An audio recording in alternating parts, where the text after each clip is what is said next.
the legal charge against President Obama's executive action on immigration. And today, Texas Governor-elect Greg Abbott, on behalf of 17 states, filing a lawsuit challenging the president's executive order. And Governor-elect Abbott joins us. Good evening, sir. And I have a copy of your rather thickly filed or thick complaint. 17 states. What are you complaining about? What do you want? And I say complain because it's called a complaint. Well, Greta, these are states that range from the Canadian border to the border with Mexico. And we all agree on one thing, and that is we have a broken immigration system in the United States of America, and the wrong way to fix that broken immigration system is through executive fiat by the United States president.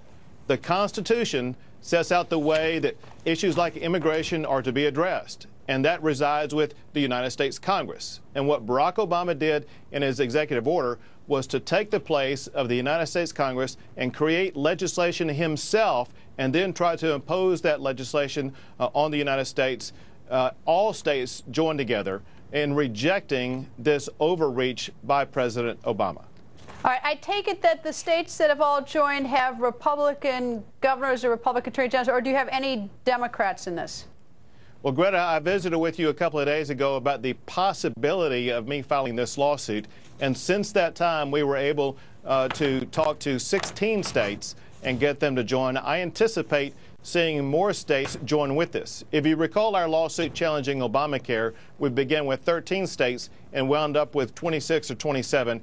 I expect this lawsuit, once people realize that this is an issue not really focusing on immigration, but instead is an issue about how the president is violating the Constitution by imposing his own powers that really reside with Congress. That's an issue that all states can join in supporting. All right, how come you don't, where's Arizona? I'm surprised Arizona is not in this. I mean, I'm not surprised so much California is a Democratic, pretty much a Democratic state, but where's Arizona? It's only because of the shortness of time, Greta. We needed to address this issue as quickly as possible. We are seeking emergency relief, and so there was no time for delay. I would not be surprised if Arizona and some other states were able to join in on the lawsuit.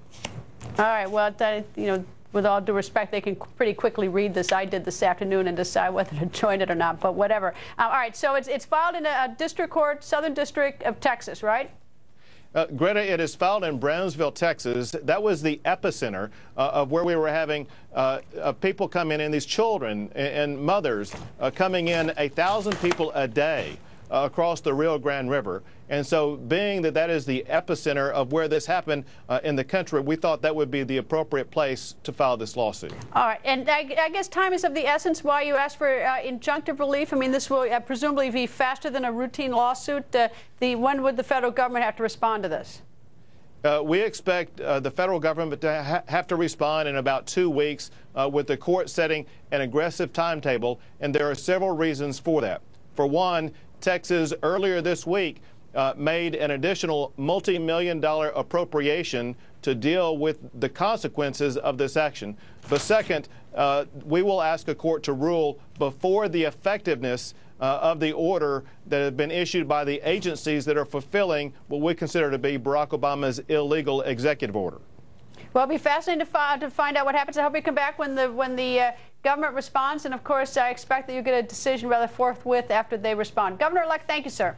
Thank you, Greta.